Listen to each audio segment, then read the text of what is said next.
വിളകൾക്ക് മിനിമം താങ്ങുവില പ്രഖ്യാപിക്കണമെന്ന് ആവശ്യപ്പെട്ട് നടത്തുന്ന കർഷക മാർച്ച് നിർത്തിവച്ചിരിക്കുകയാണ്. ശംഭു അതിർത്തിയിലെ മാർച്ചിൽ പങ്കെടുക്കുന്ന 100 കർഷകരെ നേതാക്കൾ മടക്കി വിളിച്ചിരിക്കുകയാണ്.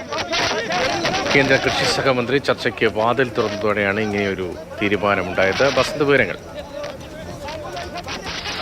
ഉച്ചയ്ക്കാണ് മാർച്ച് തുടങ്ങിയത്. ഈ മാർച്ച് പോലീസ് തടഞ്ഞതിനെ തുടർന്ന് വലിയ തോതിലുള്ള സംഘർഷമുണ്ടായി. ബാരിക്കേഡുകളൊക്കെ മറികടന്ന് പോകാൻ കർഷകർ ശ്രമിച്ചതോടെ പോലീസ് ടിയർ ഗ്യാസ് പ്രയോഗിക്കുന്ന ഒരു സാഹചര്യമാണ് ഉണ്ടായത്.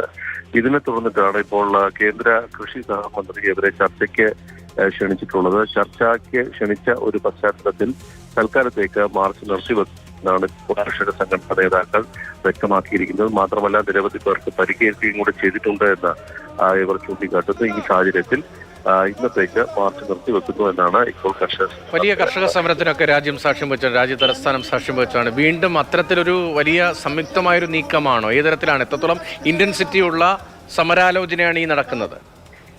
ഏകദേശം ഇന്നാകെ 100 കർഷകരുടെ മാർച്ചാണ് നിശ്ചയിച്ചിട്ടുണ്ടായിരുന്നത്.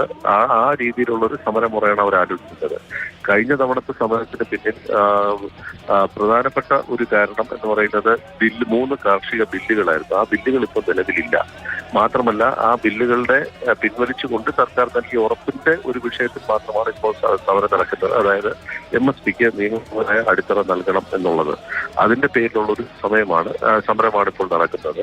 വീണ്ടും ആരംഭിച്ചിട്ടുള്ളത്. അതിൽ എത്രത്തോളം ഇവർക്ക് മുന്നോട്ട് പോകാൻ കഴിയുമെന്നുള്ളതാണ്. കഴിഞ്ഞ തവണത്തെ അത്ര ഒരു മൊബിലൈസേഷൻ കർഷക സംഘടനയ്ക്ക് സാധിക്കുമോ എന്നുള്ളതാണ് കണ്ടറിയേണ്ടത്. പി വസന്താണ് ഡൽഹിയിൽ നിന്ന് വിവരങ്ങൾ നൽകിയത്. മാർച്ചിൽ അണിനിരന്നവരെ മടക്കി വിളിക്കുന്ന തീരുമാനം ഉണ്ടായി. കേന്ദ്രം ചർച്ചയ്ക്ക് തയ്യാറാണ് എന്നറിയിച്ച പശ്ചാത്തലത്തിൽ കൂടിയാണ്